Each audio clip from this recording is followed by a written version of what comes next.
matter anymore. Didn't care what I was heading for. Time was standing still. No one counted till they came knocking at the door. Love walked right in and drove the shadows away. Love walked right in and brought the sun instead. One magic moment, and my heart seemed to know that love says hello, though no words were spoken. One look and I'd forgotten the look of the past. One look and I'd found my future at last. One look and I found a world completely new. Love walked in with you.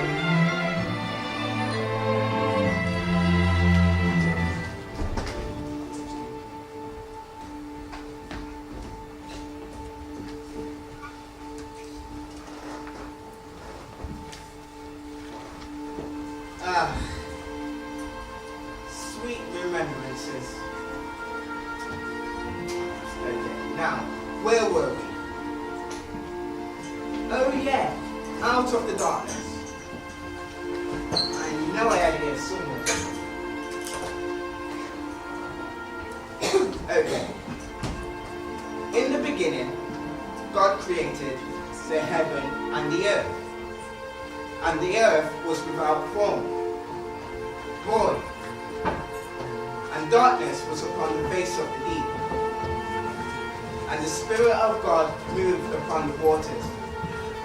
And God said, "Let there be light." And there was light. And God saw the light, that it was good. And the more it goes on in the same vein manner with more ands, which I think is vastly abused in this edition of the book, which is in fact the King James edition, and as such should never be taken more seriously than any other piece of power propaganda. Okay, that's the Christians out of the way.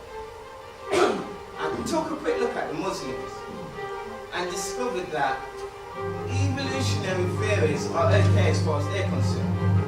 Just don't insult their prophets, otherwise you'll be in deep trouble. Which is why I'm steering myself away from this subject as quickly as possible. Happily bringing this to the Hindus, whose creation theories is roughly something to do with fire. But my favourite is cargo cults. This is where a civilized nation, say America, builds an airstrip on the land of an uncivilized nation, say New Guinea. So, the USA builds an airstrip, and the natives never seen an airstrip, or an American for that matter, watch the proceedings with amusement.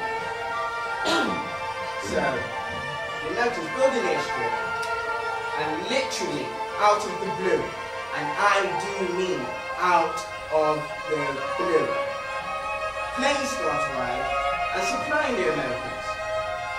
So, the islanders put two and two together and work it out. Build an airstrip, and hey presto, planes should start arriving. Which begs the question,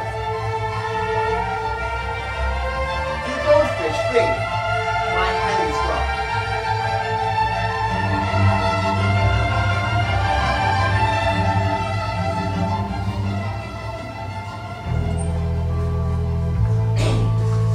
In almost every mythology, there is an account of the way fire was brought to humankind.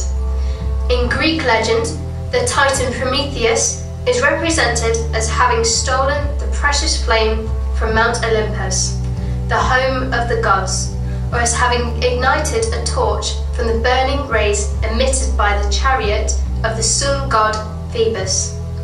A legend among the Polynesian Cook Islanders of the South Pacific describes the descent of the culture hero Maui to the underworld, where he learned the art of making fire by rubbing two sticks together.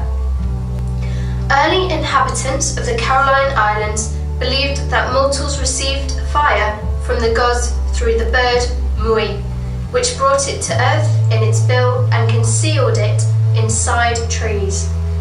Human beings then obtained this fire by rubbing two pieces of wood together. The Native American tribes, like the tribes of West Africa, paid homage to ancestral fire spirits. The Aztec of Mexico acknowledged in their worship the fire god Xuectli, who resembled their sun god. The Inca of Peru also worshipped a fire god similar to that of the Aztecs. Various Semitic peoples also worshipped the fire god Moloch, with the sacrifice of their firstborn child, which was sent to pacify his wrath, and ritual offerings to the fire god were made by the Egyptians as well as other peoples of the ancient world. Fire worship occupied a central position in the religious rites of the early Indo-European peoples as well. Among the early Hindus, sacrifice to the fire was one of the first acts of morning devotion, and their hymns addressed to the fire god Agni outnumbered those in praise of any other divinity, perhaps because even then a belief common to all these cultures was in place, that of fire being a purifying medium and a way through which one could gain enlightenment. The ancient Greek cults of Hestia, goddess of the hearth, and Hephaestus, god of fire, like those of their Roman counterparts, Vesta and Vulcan, were integral features of the religion of classical times. Fire worship also was generally practiced among the ancient Slavic peoples, and the Celts offered prayers to Bridget, patroness of fire, hearth, and fertility. The worship of fire had its fullest development, however, in ancient Persia, where from earliest times the ceremonial keeping of the flame was the chief characteristic of the Zoroastrian religion. Fire was believed to be the earthly manifestation of the divine, the heavenly light. The term for priest in the Zoroastrian scriptures is Athrivan, meaning belonging to the fire. The conquest of Persia by the Muslims was symbolized by the extinction of the holy flame in the Persian temples, and when the Zoroastrian Parsis fled as religious exiles from their native land to India, the sacred fire they carried with them was as much a sign of their nationality as of their faith.